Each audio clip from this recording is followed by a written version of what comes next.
الحمد لله رب العالمين وصلى الله وسلم على نبينا محمد وعلى آله وصحبه أجمعين. أما بعد, we continue with the fourth fundamental principle, al-asl al-rabi' of the balanced position of Ahl Sunnah wal Jama'ah in comparison to the rest of the deviant groups. And we dealt with the issues of qadar, and we dealt with the issues of who's a believer, who, the murji'ah, alaykum salam wa rahmatullah, and the wa'idiyyah, and the different groups. The fourth fundamental principle where Ahl Sunnah wal Jama'ah differ from the rest of the deviant groups is in the asma'ul imani wa deen, and the names of iman, faith and religion. What do you call that person based on the previous chapter? The previous chapter was al-wa'id, threat. And we said that Ahl Sunnah wal Jama'ah are fi babi wa'idillahi bayna al-murji'ah wa bayna al-wa'idiyyah. Ahl Sunnah wal Jama'ah are between the murji'ah, those who say that your deeds have nothing to do with your iman. You could fornicate, drink alcohol, rob a bank, and your iman and that of Abu Bakr is just the same. Sawa sawa, ma fi mushkila. It has nothing to do with it. Wa'idiyyah, they say, once you commit a major sin, you're a kafir. You can't possibly be a Muslim, and they throw you outside of Islam.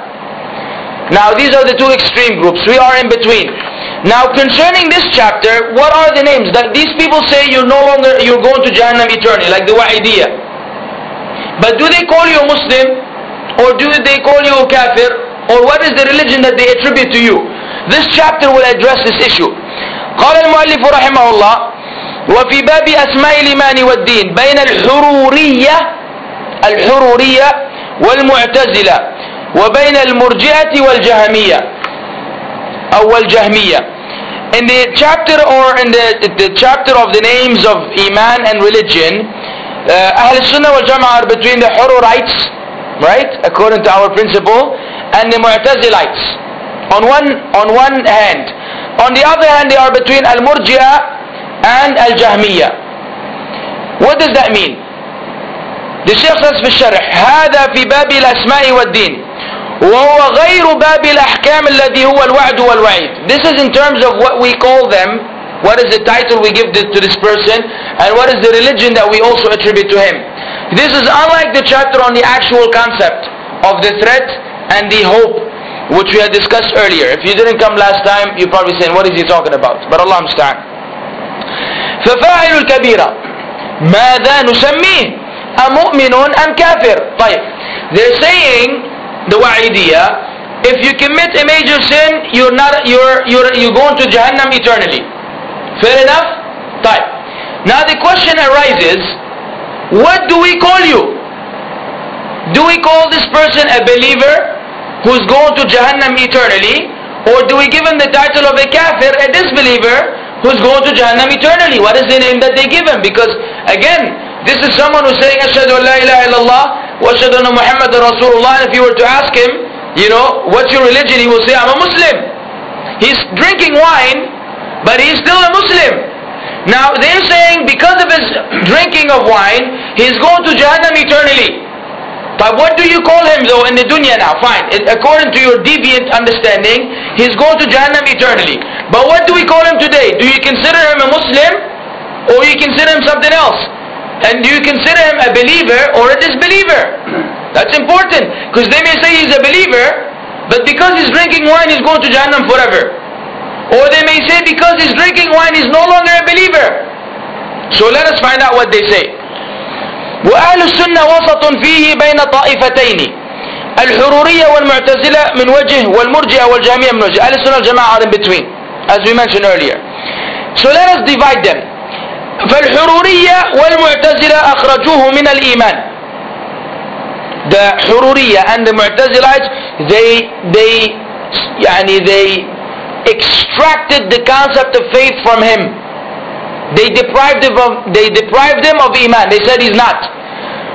ولكن الحرورية قالوا إنه كافر يحل دمه وماله ولهذا خرجوا على الأئمة وكفروا الناس. Furthermore, the Hururiyya said he's a kafir, his blood and his wealth are lawful to you, and because of that they went against the leaders of the Muslims, and they fought, and they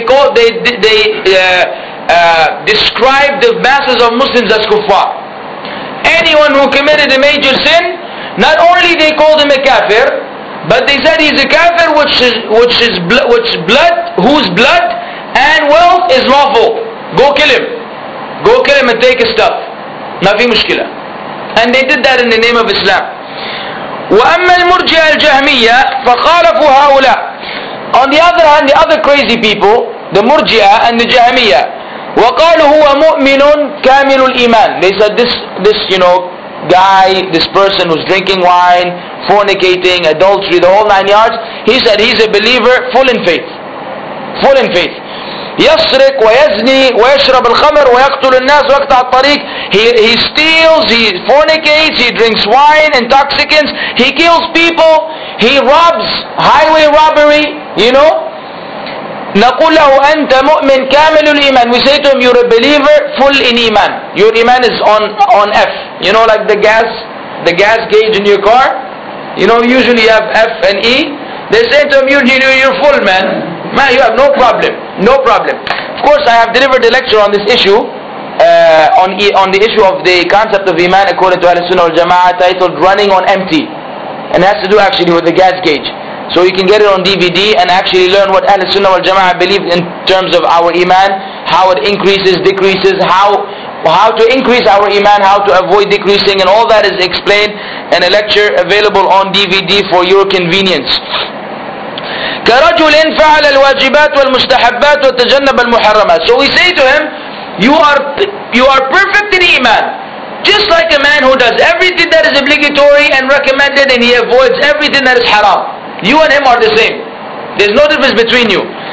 أنت وهو في الإيمان واحد. عجيب. And we don't understand how can someone come up with this very silly judgment.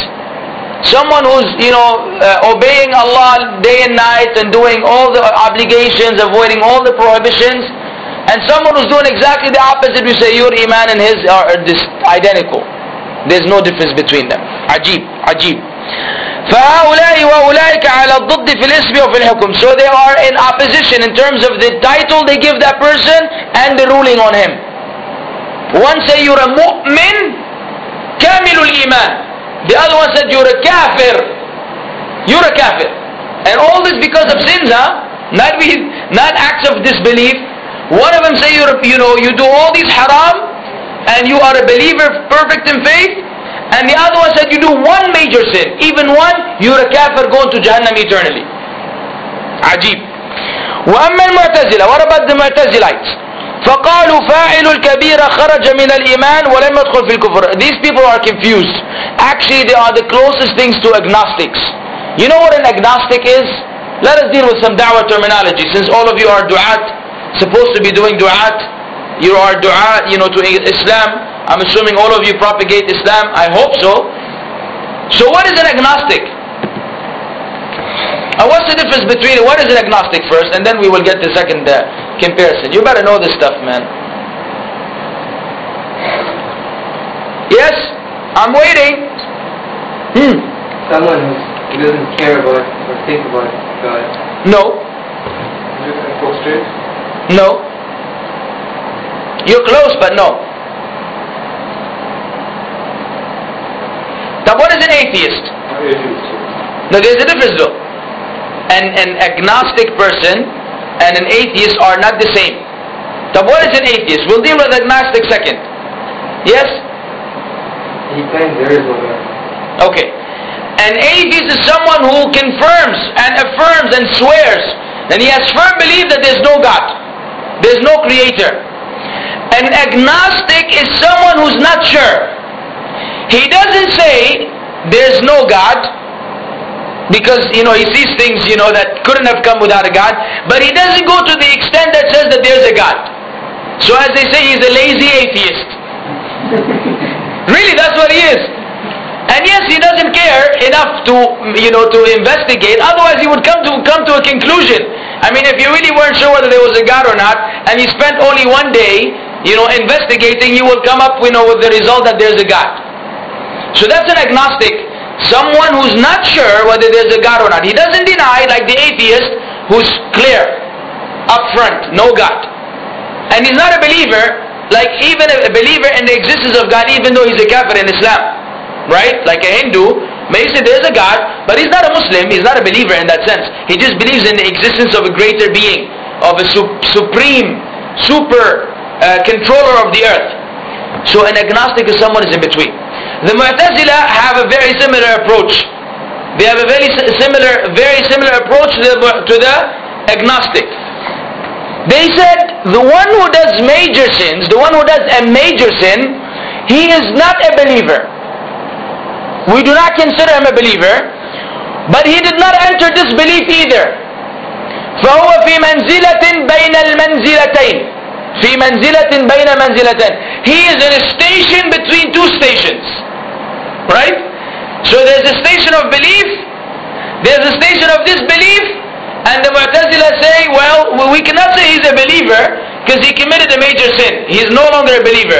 But we cannot say he's a kafir, so he's somewhere in between. Where? Allahu A'lam, where? Somewhere in mid-air. You know where? Where is he going to go? Now the Shaykh will make a joke at the end, man, you won't believe what the Shaykh says. Subhanallah. Is it here? Oh, yes, it's coming soon inshallah. You're going to laugh on that one. لا نتجاسر أن نقول إنه كافر. Now we don't go to the extent that we say he's a kafir. وليس لنا نقول له مؤمن. But we don't have the right to say he's a believer either. وهو يفعل كبيرة while he's committing that major sin. يزني ويسرق ويشرب الخمر. He steals. He fornicates, he steals, and he drinks wine. وقالوا نحن أسعد الناس بالحق. They say we're happy with the truth. We are the happiest people with the truth. That's what the Mu'tazilites claim. The Shaykh says حقيقة أنهم إذا قالوا إن هذا لا يتساوى مع مؤمن عابد فقد صدقوا. Truly, we cannot compare someone who's committing a major sin to an obedient worshipper of Allah. That's right. لكن كونهم يخرجونه من الإيمان ثم يحدثون منزلة بين منزلتين. But when they took him out from the category of believers, when they deprived him of the title of belief, and then they put him in a station between two stations, bid'atun, my favorite word, and many people it's the word that they don't like to hear, right? Because they think, the Wahhabis, everything is bid'ah, the Wahhabi. I can't do anything. Every time, there was a brother in our local masjid, every time after Salatul Fajr, when he makes dua, he will unbutton his thawb, and he will blow in there 2-3 times in a row, and every time I see him, I suffer, man. I just want the earth to open up and swallow me. I can't see him anymore. I told him, brother, akhi, this is not from the sunnah. That's what I mean. He said, nothing, I can't do anything. Kullu bid'ah, everything bid'ah. When can I make dua? I said, take it easy, man. Take it easy, akhi. Look at all these people around. You're the only one in the whole world who does this. You're going to tell me all of us don't know the sunnah, you know the sunnah? I mean, come on, man. But they have a sensitivity gauge against bid'ah. Once you start saying this is not from the sunnah, then they automatically react. And then he insists on it now all the time. Allah understand. So bid'atun ma ja'at la fi kitabillahi wa la fi sunnati rasulih sallallahu alaihi wasallam. This idea of you're in a station between two stations is an innovation that has no place in the book of Allah or the sunnah of the Prophet Muhammad sallallahu alaihi wasallam. We don't have such thing in Islam, that you're somewhere in between. You're not a Muslim, but you're not a kafir. Do we have that? Either you're a Muslim or you're a kafir. Khalas. There's nothing in between. There's no gray area. There's no gray area in this area. كل النصوص تدل على أنه لا يوجد منزلة بين منزلتين أو منزلة بين منزلتين. All of the textual evidences indicate that there is no such thing as a station between two stations. آية number 1 كقوله تعالى وإنا أو إياكم لعلى هدى أو في ضلال مبين. My favorite ayah. I quoted this in the last lecture. And verily we or you are either upon guidance or in manifest error. What did Allah say? You say to the people, look, either we are upon guidance, we or you, One of us is guided, the other one is misguided. There's nothing in between. There's nothing in between. That's the ayah. Allah says, فَمَاذَا بَعْدَ الْحَقِّ إِلَّا الضَّلَالِ. This is one of the strongest ayat. So what is after the truth except misguidance? Yani there's one truth, and anything afterwards is false. Where is this important? This is important in fiqh. And you can use this ayah against the blind followers of the madahib. Those who say that the imam is always right. You know, there's always, I know Imam Abu Hanifa rahimahullah said this, and Imam Shafi'i said this, but both are correct. No. One of them is correct and the other one is wrong. Now the fact that he's wrong doesn't mean that he's no good, and it doesn't mean that Allah will not reward him with goodness. Because already the Prophet ﷺ told us that when the Imam, the Hakim, the judge, the Qadi, whoever is in charge of making decisions, fatwa, when he exerts his knowledge and he makes a ruling, if he gets it wrong, he will get one reward. And if he gets it right, he will get 2 rewards. So even getting it wrong will give him a reward. Why? His niyyah is what? The truth. So when the madhahib differ, there is no 2 truths. One of them according to the deen of Allah. Now we may not know because of our lack of knowledge, but ultimately in the deen of Allah, one of them is in accordance with the sunnah and the other one is not. That means that we cannot follow one man all the way, because no one man is infallible. It is inevitable that people will make mistakes. This is only for the Prophet Muhammad ﷺ, that Allah preserved him from making mistakes so the deen will be preserved. And he, alayhi salam, for example, in the matters of the dunya, his opinion wasn't that like that of his deen. When he saw some of the Sahaba, trying to do something particular to the palm trees, and he advised them not to do it, they acted upon the advice, they had less fruit. So they said, "Oh Messenger of Allah, we were doing it a certain way, and you told us to do it otherwise, and now we're having less fruit." He said, "You know better about your dunya. It was just an idea of mine. It was just an idea of mine. You know the affairs of your dunya better than myself." So in the matters of the dunya, in the matters of the deen, no. When he said something, if it was wrong, Allah would correct it immediately. And we have many incidents from the Quran and Sunnah where he would have made a decision, and then the revelation will come, sometimes with the agreement of Umar, who was not in agreement with the opinion of the Prophet Muhammad ﷺ. But the deen was completed with everything being according to the way of Allah. So then there's one truth. There are no 2. فَمَاذَا بَعْدَ الْحَقِّ إِلَّا الضَّلَالِ. So what is after the truth except, and as the ulama say, this is a rhetorical question, or it's an interrogative with the intent of declaration. As if the ayah is saying, there isn't anything after the truth except misguidance. Even if it's being posed in a question, even if the actual the sentence structure is that of a question, the intent is that there isn't such a thing, right? هل تعلم له سمية? Do you know anyone equal to Allah? Meaning there isn't anyone equal to Allah, right? And we have many ayat in the same fashion. The third ayah, هو الذي خلقكم فمنكم كافر ومنكم مؤمن. It is He who created you. So among you are those who's a kafir, and among you are those who's a believer. So Allah said He created all of us. There's a mu'min and there's a kafir. The munafiq, where do we categorize him? The major hypocrite. Under what category? Kafir. So he's still a kafir, right? Now the kind of kufr may differ. A Hindu kafir, a Jewish kafir, a Christian kafir, a hypocrite kafir, a grave worshipping kafir, and the list goes on, right? But all of them are what? Under kafir. Believers, even if they vary in their beliefs, some are stronger, some are bigger, some ila akhiri, they're all categorized under mu'min. So we have a mu'min kafir. Do we have a third station? No third station between them. وفي الحديث القرآن حجة لك أو عليك. In the hadith, the Prophet ﷺ said the Quran is either an evidence or a proof for you or against you. Meaning if you read the Quran, as we will be doing inshallah abundantly in Ramadan, and then we live against it, then the Quran will come on the Day of Judgment and it will testify against one of us. The Quran will testify against one of us. Oh Allah, he read and he didn't act. And one will enter Jahannam because of the Quran. Are you with me? The Quran may take you to Jahannam, or the Quran may take you to Jannah. How? Depending on how we deal with the Quran. If we read the Quran, understand the Quran, act upon the Quran, then the Quran is your guide to Jannah. If we read the Quran and we don't bother to understand the Quran, or we understand the Quran and we go against its teachings, then the Quran will take someone to Jahannam. Right? That's clear from the Quran and the Sunnah. وَمَنْ أَعْرَضَ عَنْ ذِكْرِي فَإِنَّ لَهُ مَعِيشَةً ضَنْكًا وَنَحْشُرُهُ يَوْمَ الْقِيَامَةِ أَعْمَى إلى آخر الآيات.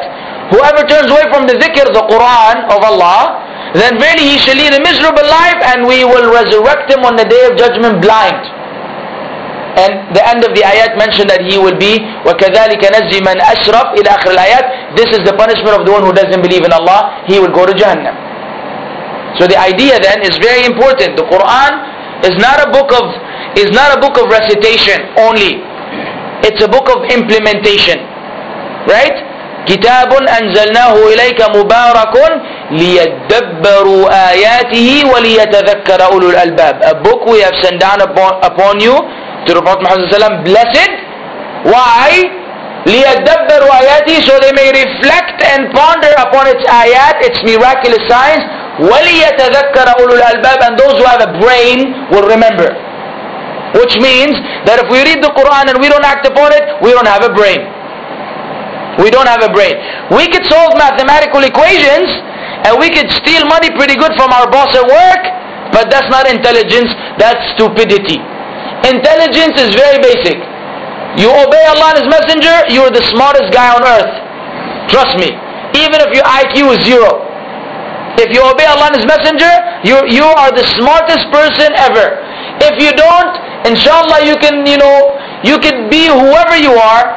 Unfortunately, we cannot attribute intelligence to such an individual. Because if your intelligence in this dunya, or what you think is intelligence, is going to take you to Jahannam forever, then that's not smart at all. But if sacrificing today will take you to Jannah eternally, hey, that's pretty good stuff. Right? I mean, come on now. Now you pay for rent. Rent sucks, Every month you have to pay, 1100 or 900 depending on where you live. And then if you have a car, you have to make payments for the car. Or if you have a car you're not making payments on, you have to maintain it. Change the radiator and the fuel pump and tires. One brother, mashallah, has one of these what is it called? Armada? Tires, man. The tires were 4,000 riyals, man. No, this is a discount. The other people quoted him 6,000, 8,000 riyals. That's the price of a car for someone else, right? I mean, with that 8,000 riyals, somebody buys a car, 2 cars actually. You can get 2 Teslas for 8,000 riyals. This brother is just changing tires, 2-year-old tires, 2-year-old tires. That's a car, that's maintenance. I'm like, whoa, I was like, brother, come on, man. We should just walk, Let's just walk to the place. I don't want to ruin your car anymore. But that's the reality. Life requires that you always have to, pay, maintain, wife, problems with the wife and the children, your parents, your relatives. I mean, you're just struggling. And, with this struggling, does someone put himself in a position to struggle even more after he dies? Struggle in the grave with the angels that ask the question, and struggle, in the grave in terms of punishment, then struggle on the day of resurrection, then struggle in Jahannam, and the struggle of Jahannam is nothing like the struggle of the dunya. In fact, the struggle of the dunya is nothing like the struggle of Jahannam. This is nothing. It's said that Ibn Hajar Asqalani, Ibn Hajar Asqalani, the one who did Sharh Sahih Bukhari, Fath al-Bari, one of the great scholars of Islam. His Aqeedah required some tuning, but generally speaking, he's a great Shaykh of Islam. He was a Qadi, he was a judge during his time, and he was rolling nice. He had his the carriage for the horse. He had horses, and he's wearing his nice thawb and his nice, the cloak that the shuyukh wear, he's looking all fancy, beautiful. And he's going in the streets. And there came to him a Jewish man who sells oil. And when you sell oil, assuming it's olive oil, when you're pouring for the customers, naturally your clothes are going to be all, having stains of oil everywhere. You can't maintain clean clothes while you're selling oil. So he seen the sheikh, and he told him, he stopped him, he said, listen man, time out. Now you say that your messenger said that the dunya is a prison for the believer and it's a Jannah for the disbeliever, right? But look at your condition of mind. According to you and your messenger, Jannah, the dunya is a prison for the believer. You're wearing, these nice clothes, you got the horses, you're rolling nice, you're a judge. What prison is that? And it said that it's a prison, it's a Jannah for the disbeliever. Look at me. Look at me. He thinks he's, trying to bring a shubha to a sheikh. So what did the sheikh tell him? He told him, look man, what I am in right now, compared to what Allah has prepared for the believers in Jannah, this is like a prison. And what you are in right now, compared to what Allah prepared of punishment for the disbeliever, you are in Jannah. So the man said, yeah, that makes sense. Ashhadu an la ilaha illallah wa ashhadu anna Muhammad Rasulullah. He became Muslim. Because that's a silencing reputation. Yeah, you got some oil on your clothes, big deal. You wait till you go to Jahannam, then you will see the punishment there. And now I have a horse and something. What do you about Hur al-Ain and what about what you will have in Jannah? That's nothing. So this is the idea. So intelligence then is that we understand this very basic concept. Look, I was only created to make it to Jannah. How is it done? Obeying Allah and His Messenger. How easy is it? Very easy. He said this, we do it. But we're amazing creatures. This basic thing, we don't do it. And we hear over and over again, yeah, I know brother, I know, yes, I know, I've heard this before, I know this is wajib. Come on man, cut that stuff out. It's not worth it. It is not worth it. There will be, we have no idea the kind of regret that one will feel when he will pass away, die, and then look back and say, all I had to do was that? All it was these little basic things and I would have been a successful person, but I missed out on the most basic things. So I don't know why one would put himself in this predicament. Wait until there's no time, until there's the time of no return. Now we have the chance to do it. Very simple stuff, ya shabab. Very easy. Ramadan is an opportunity. Allah gives us special strength. Shayateen, the evil among them are chained. The doors of Jannah are open, doors of Jannah are closed. Come on. Once we begin in this month, inshallah, the obedience to Allah, we don't, cut it out once it's over. We don't go back to our old ways. It's very basic things we need to do. But the shaitan, if we don't obey Allah, the shaitan will be given authority over us. And once shaitan is given authority, we become silly people. We don't do. We listen to the whispers, we obey the shaitan, and we don't obey Allah and His Messenger. Had we been good slaves of Allah, this would never be the case. Inna ibadi laysa laka alayhim sultan illa man ittaba'aka min al-ghawin. Allah says in the Quran to the shaitan, verily my slaves, you have no authority over them. No power, authority, control over them, except those who will follow you among the deviators. Among those who will deviate from the path. Only those who want to follow shaitan, then they will be destroyed. The slaves of Allah, no. He may catch us slipping here and there, but he cannot take you all the way with him to Jahannam. So I hope that makes sense to you, that we just do these basics. The Quran is a hujjah. It's an evidence against us or for us. Let us live according to the Quran. What is the Quran? وَأَطِيعُ اللَّهِ وَأَطِيعُ الرَّسُولِ. Obey Allah and obey His Messenger. That's it. Concerning the obligatory acts. So Allah understand. فَأَيْنَ الْمَنْزِلَ بَيْنَ الْمَنْزِلَتَيْنِ. The Shaykh says, so where is this station between the two stations? هم يقولون في منزلة بين منزلتين. He is in a station between two stations. وفي باب الوعيد ينفذون عليه الوعيد. Now in the textual evidences concerning the threat, they impose and they apply the threat on him. فيوافقون الخوارج في أن فاعل الكبيرة مخلد في النار. So they are in agreement with the Khawarij. We mentioned the Kharijites, those who say that whoever does a major sin will be going to Jahannam eternally. أما في الدنيا فقالوا تجري عليه أحكام الإسلام لأنه هو الأصل. So they said, but as for the dunya, then the rulings of Islam apply to him, because this is the fundamental principle. فهو عندهم في الدنيا بمنزلة الفاسق العاصي. So they treat him in the dunya as a defiantly disobedient person. In the life to come, they say he's going to Jahannam forever. In the dunya, he's a disobedient Muslim. The Shaykh said, فَيَا سُبْحَانَ اللَّهِ, Ya Subhanallah, Subhanallah, how perfect is Allah. كيف نصلي عليه? How do we pray on him?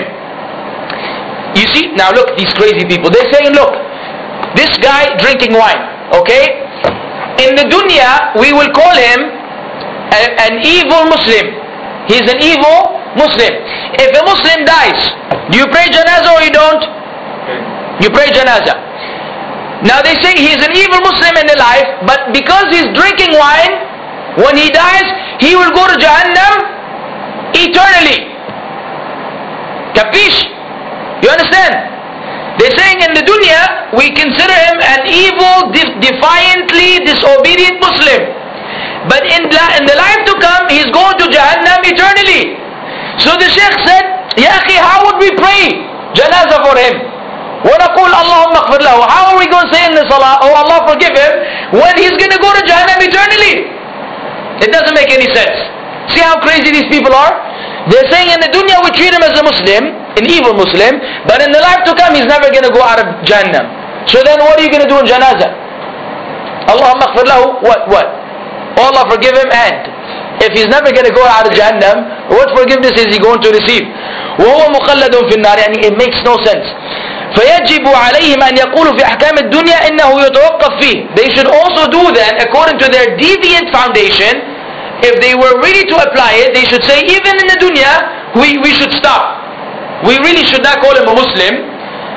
ولا كافر. We don't call him a Muslim and we don't call him a kafir. ولا نعطيه أحكام الإسلام ولا أحكام الكفار.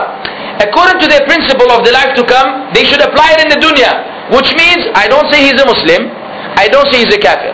I cannot give him the ruling of a Muslim, I cannot give him the ruling of a kafir. According to them, إذا مات لا نصلي عليه. If he dies, we will not pray for him, janazah. ولا نكفنه, we will not shroud him. ولا نغسله, we will not wash him. ولا يدفن مع المسلمين, and we will not wash him with the believers. We will not bury him with the believers. ولا ندفنه مع الكفار, and we will not bury him with the kuffar, because he's neither a Muslim, neither a kafir. Now the Shaykh said, إذا نبحث له عن مقبرة بين مقبرتين. So we will look for him for a graveyard between two graveyards. You know how they've been saying منزلة بين منزلتين, a station between two stations?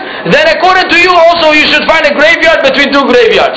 Well, this is a graveyard not for the Muslim, not for the kafir, it's for someone who's in between. Philosophy, man. All this philosophy that the people introduced into Islam, wallahi it's amazing, man. وأما أهل السنة والجماعة فكانوا وسطا بين هذه الطوائف. As for أهل السنة والجماعة, whom we ask Allah to make us among, they were in a balanced position between these deviant sects. فقالوا نسمي المؤمن الذي يفعل كبيرة مؤمنا ناقص الإيمان. Beautiful. We will say to the believer who commits major sins, a believer whose iman is deficient. Just like, let me give you a worldly example. You have an employee at a company, an employee who does everything perfectly. طيب? And you have a lousy employee. Now, do you say for the lousy employee, you don't work here? You work here, but you're not doing very good. So you acknowledge him being an employee, but you describe him with, he's a low character, low production employee. You label them. Not every time employee, one time he comes late, you're out. You're no longer working for us. You cannot do this, right? And you cannot affirm someone who's not an employee to be an employee. So the idea then is very simple. We say he's a believer, but he has deficiency in his iman because of this major sin that he is committing. أو نقول مؤمن بإيمانه فاسق بكبيرته. Or we say he's a believer because of the iman he has, but he is a defiant disobedient person because of the major sin he's committing. So we make a distinction between them. وهذا هو العدل. This is justice. This is justice and fairness. فلا يعطى الاسم المطلق ولا يسلب مطلق الاسم. الله أكبر. He is not given the ultimate name of a believer, and he is not deprived of the name of belief. Neither do we say he is a perfect believer like Abu Bakr, nor do we say he is a kafir, he doesn't belong to Islam because of a major sin he's committing. And that concludes that. Now here's a very crucial and the fifth asl and the last before we go to another chapter. في الصحابة رضي الله عنهم. The position, the balanced position of Ahl Sunnah wal Jama'ah in comparison or in regards to the Sahaba, the companions of the Prophet Muhammad sallallahu alayhi wa sallam. قال المؤلف رحمه الله وفي أصحاب رسول الله صلى الله عليه وسلم بين الرافضة والخوارج. أهل السنة والجماعة between the Rafida. Who are the Rafida? The Shia. May Allah curse them. And who are the Khawarij? Khawarij? Yeah, but what is their main quality? They do takfir on anyone who does a major sin, and they fight against him, and they say he's going to the hellfire eternity, which is actually close to what we had been discussing earlier. The Khawarij are part of those in the Mu'tazila in this sense. طيب, who can define a Sahabi? Who is a Sahabi? Seen the Prophet sallallahu alaihi wasallam is by him at least once while being a Muslim. Seen him? Yes, yes, yes. Come on! I was gonna base my argument on that one. So what? Seen him or met him? Met him while being a Muslim. Does he have to see him? He has to see him. It must be with the seeing. Yes, yes. So then Ibn Maktub was not a Sahabi.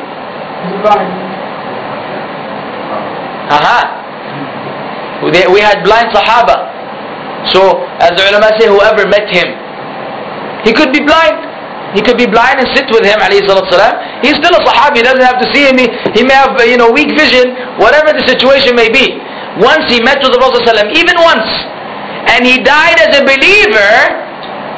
Not only he was a Muslim, because we had people that were Muslim and then they left, like those who believed in Musaylima al-Kadhdhab, right? So he must, the Sahabi, the Shaykh said, Ashab, Jama' Sahib. Ashab, companions, is the plural for companion, Sahib. وَالصَّاحِبُ اسْمُ جَمْعَ صَاحِب وَالصَّاحِب الْمُلَازِمْ لِلشَّيْء. It comes from something which accompanies you. So that's why you say he's a company. They are their companions because it's something which accompanies you wherever you go. وَالصَّحَابي, this is a beautiful definition. هو الذي اجتمع بالنبي صلى الله عليه وسلم مؤمنا به ومات على ذلك. Whoever met the Prophet صلى الله عليه وسلم while believing in him and he died on that state or in that state. He died in that state. خلاص? We know the Sahabi is then. وهذا خاص في الصحابة. This is particular to the Sahaba. وهو من خصائص النبي صلى الله عليه وسلم. This is from the special qualities given to the Prophet Muhammad صلى الله عليه وسلم. أن الإنسان يكون من أصحابه وإن لم يجتمع به إلا لحظة واحدة. That someone can be counted among his Sahaba, his companions, even if they met him for a single second. Single second, خلاص. He is labeled as a Sahabi. لكن بشرط أن يكون مؤمنا به, but on the condition that he is a believer in him. أهل السنة والجماعة وسط بين الرافضة والخوارج. We are in a balanced position between الرافضة and the Khawarij. فالرافضة, what is رافضة? From which word? رفض. يرفض. رفض, to actually deny or to decline. For example, you invite me for dinner. أرفض الدعوة, I decline the invitation, I reject. Another term in English is reject. Say to the rejectors. هم الذين يسمون اليوم الشيعة. Today they are known as who? The Shia. وسموا رافضة, they were called رافضة, the rejectors or the deniers or the decliners, لأنهم رفضوا زيد بن علي بن الحسين بن علي بن أبي طالب رضي الله عنه. They rejected Zayd, the son of Ali, who was the son of Al-Hussein, who was the son of Ali, the son of Abi Talib. You know that Abu Talib is the uncle of the Prophet ﷺ. Ali was his son, the nephew of the Prophet Muhammad ﷺ, right? His son was Al-Hussein. The son of Al-Hussein was Ali, and the son of Ali was Zayd. They would, even in our tradition, you usually call yourself, your son is called by the name of your father. In some, cultures, if you don't name your son by the name of your father, then you can forget about your father also. He probably won't speak to you afterwards, right? And even if his name was very odd, you have to name this is a tradition in some Muslim countries. You have to name your son by your father's name. Otherwise it's an insult and a disgrace. So sometimes people have to come up with, combo. His name is like, 3 words in order to please the father and, the mother-in-law and everybody else, So who's the victim? The children. His name is Ahmad bin Ahmad, Mustafa, Ali. Come on, man. You need to write an essay every time I write a letter for you. على كل حال. الذي ينتسب إليه الآن الزيدية. The Zaydiyites are the ones that are attributed to Zayd. رفضوه. Now they rejected him. Why? لأنهم سألوا. They asked him. ما تقول في أبي بكر وعمر. Look at the wicked Shia. What do you say about Abu Bakr and Umar? What do they want him to say? That they're kuffar, that they died as hypocrites. That's the Shia for you. Many people don't know. Say, oh, Hassan Nasrallah, Hassan Akhzahullah, Hizbullah, Hizbul Shaitan. They're fighting the Jews, brother. They're fighting the Jews in Lebanon. Psh, I'm Lebanese, man. They're fighting no one but the Muslims. The Jews are a denomination of Shiism, of the Jews. In a very large sense. Now I cannot label everyone like that, but a very good number of the Shia, in fact the Shia came from a Jewish munafiq. His name was Abdullah ibn Saba. He was a Jew, he pretended to be a Muslim, and he's the one who created the Shia in order to destroy Islam from within. Using the old concept, join them. If you cannot beat them, join them. The same thing Paul did to Christianity. The same thing Paul did to Christianity. He was beating up the Christians. He wasn't able to kill everyone. Suddenly he saw Jesus on the way to Damascus. He became an apostle. And next thing you know, Christianity is what Paul teaches today. The same thing that Jewish hypocrite did in Islam. Right? Farriq tasud. Divide, you will conquer. Divide and conquer. That was the methodology that they used. Just in case you didn't know. So they said to him, what do you say about Abu Bakr and Umar? يريدون منه أن يسبهما ويطعن فيهما. They want him to curse them and defame them. ولكنه رضي الله عنه قال, but he, may Allah be pleased with him, said, نعم الوزيران وزيرا جدي. What excellent ministers are the ministers of my grandfather. Speaking about the Prophet Muhammad sallallahu alaihi wasallam. What excellent ministers were the ministers of the grandfather, my grandfather, the Prophet Muhammad sallallahu alaihi wasallam. He did not defame them. He praised them. فَأَثْنَى عَلَيْهِمَا فَرَفَضُوا. So when he praised them, they rejected him. They rejected him. وَغَضِبُوا عَلَيْهِ. They became angry with him. وَتَرَكُوا. And they abandoned him. فَسُمُّوا رَافِضًا. So they were called Ar-Rafida. Because they did Rafad to who? Zayd bin Ali bin Hussein bin Ali bin Abi Talib. This is where the term Rafida came from. Now they called Shia. And the Shia really, ironically, what does it mean? It means sect. Shia means sect. Even in the text of the Quran. In the text of the Quran, the word Shia comes often. Right? كانوا شيعا كل حزب بما لديهم فرحون. So they became sects. Every group is happy with content with what they have. وإن من شيعته لإبراهيم. And from the group, from the denomination of Nuh was Ibrahim alayhi salatu wasalam. So it comes in meaning a group, a denomination, a sect. هؤلاء الروافد والعياذ بالله لهم أصول معروفة عندهم. Listen to this now. These rawafid, and we seek Allah's refuge, they have fundamental principles which are known to them. وَمِنْ أَقْبَحِ أُصُولِهِمْ. Among the most abhorrent and repulsive among them, الْإِمَامَةِ. The Imamites. التي تتضمن عصمة الإمام. They say that the Imam is infallible. He makes no mistakes. وأنه لا يقول خطأ. He will never say something wrong. Now this is a man. They believe these Imams, they're 12 Imams, they're 12ites. They're known as the 12ites, al-Ithna Ashariya. They say the 12 Imams, they make no mistakes. Listen to this. وأن مقام الإمام أرفع من مقام النبوة. Being an Imam is better than being a prophet. It doesn't end. لأن الإمام يتلقى عن الله مباشرة. Because they say the Imam, he gets it straight from Allah. والنبي بواسطة الرسول, whereas the prophet, he needs a messenger like Jibreel or some sort of revelation. They say the Imam is in direct contact with Allah, just like Jimmy Swaggart. You know Jimmy Swaggart, right?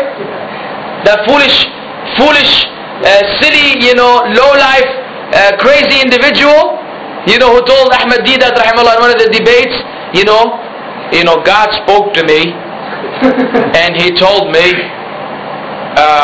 Jimmy, tell Deedat, my son, tell Deedat that I love him, and if he comes to me, blah blah blah blah, and Ahmad, come on now. He's saying this in front of thousands of people, that God spoke to him and told him, tell Deedat that I love him. If he becomes a Christian, Mia, I have no problems with him, Let him just become a Christian. I will forgive all of the debates.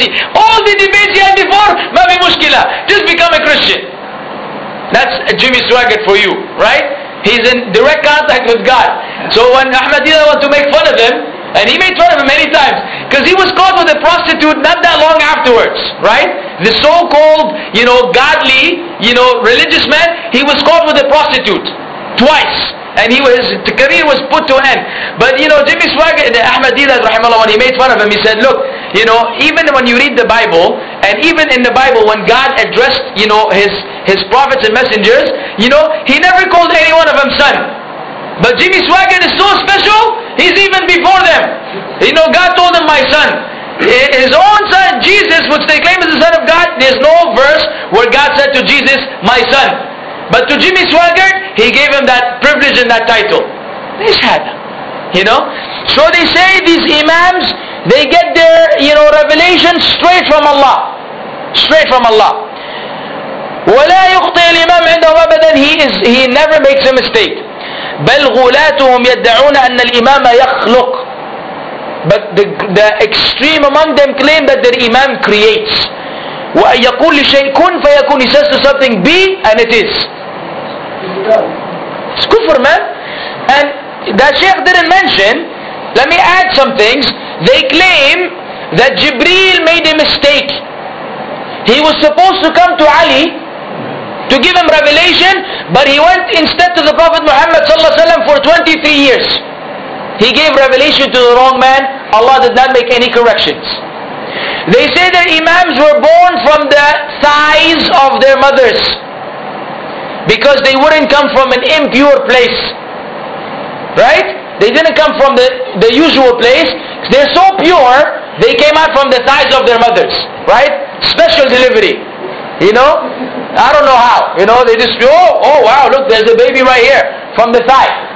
So that makes him better than the Prophet Muhammad ﷺ and all the prophets and messengers who were born regularly. Mind you, there was no cesarean, there was no cutting up the woman's womb. It must have been from one place. No, these are better than the prophets and the messengers. They came from the thighs of their mothers. These are the Shia. And people say, brother, you need to take it easy. We Muslims need to unite. We with the Shia against the Kuffar. No, Habibi. No, Habibi. We don't unite with these people. They pray 3 times a day on a rock. How can you pray with someone like this, man? It doesn't make any sense. And I've seen him in Hajj. I've seen him in so many different places. I happened to go on a plane, with a plane full of Shia. The whole plane was Shia. The worst, probably one of the worst flights in my whole entire life. Coming back from Lebanon, they were coming for some Umrah or Hajj, or I don't know what they were coming for. Umrah, I believe it was Umrah. With the whole plane of Shia, man. Don't ask about their prayer. And they had to pray in the airport, and I had to watch them with my family. And they try to, they try to be friendly with us. Actually, ironically, it's very strange. The strangest moments of my life. The first time I'm in direct contact with the Shia, You know, and they're speaking to us and all this and trying to, every time they want to grab my son, and kind of, I'm like, no, leave my son alone, man. Don't even touch him. You know, I'm just, you know, I'm to contaminate my son with something. A'udhu billah. So these are the Shia for you. Not very nice people. And wallahi, we hate them for the sake of Allah. Allah is my witness that I hate them for the sake of Allah. And the main reason why is coming. وَهُمْ يَقُولُونَ إِنَّ الصَّحَابَةَ كُفَّارٌ. They say the Sahaba are imagine the Sahaba of the Prophet ﷺ disbelievers. So what? Where's the Islam? If the Sahaba became kuffar, then how are we going to trust the Quran and the Sunnah? You don't have a Quran and Sunnah. This is why they went to the extreme and said that the Quran which we have today is not authentic. The Shia claim that this Quran has ayat taken out which were supposed to mention Ali being the Khalifa. These are the Shia. Some are worse than others, but this is their common characteristic.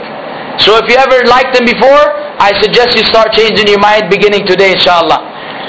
وَكُلُّهُمْ ارْتَدُّوا بَعْدَ النَّبِيِّ صَلَّى اللَّهُ عَلَيْهِ وَسَلَّمْ حَتَّى أَبُو بَكْرٍ. All of them apostated after the Prophet ﷺ, even the Khalifa Abu Bakr. He left Islam. وعمر, he also left Islam. عندهم بعضهم كان كافرين ومات على النفاق. They said they both became disbelievers, died as hypocrites. Why hypocrites? Because according to them, they still pretended to be Muslims. Abu Bakr and Umar didn't say, okay, I'm a Christian now. They pretended to be Muslims, so they said they really disbelieved, but we labeled them as munafiqeen because they pretended to be Muslims while they really were not. وَلَا يَسْتَثْنُونَ مِنَ الصَّحَابَةِ إِلَّا آلِ الْبَيْتِ.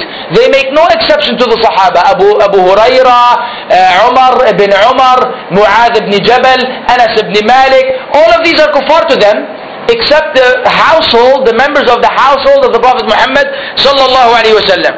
وَنَفَرًا قَلِيلًا مِمَّنْ قَالُوا إِنَّهُ مِنْ أَوْلِيَاءِ أَهْلِ الْبَيْتِ. And a small denomination who said these were, these were on good terms with Ahlul Bayt. These are the Shia. But anyways, we will continue on the discussion of these wicked people, inshallah ta'ala, after Ramadan. Wallah musta'an. And we will learn more about the Shia and the Khawarij, and then we will begin the chapter on how do we bring a relation between Allah's being with His creation and being above His throne in a manner befitting His majesty in a state of transcendence. How do we understand the different textual evidences in the light of the Quran and the Sunnah and Ahl Sunnah wal Jama'ah. Wa akhiru da'wana alhamdulillahi rabbil alameen wa sallallahu wa sallam ala nabiyyina Muhammad.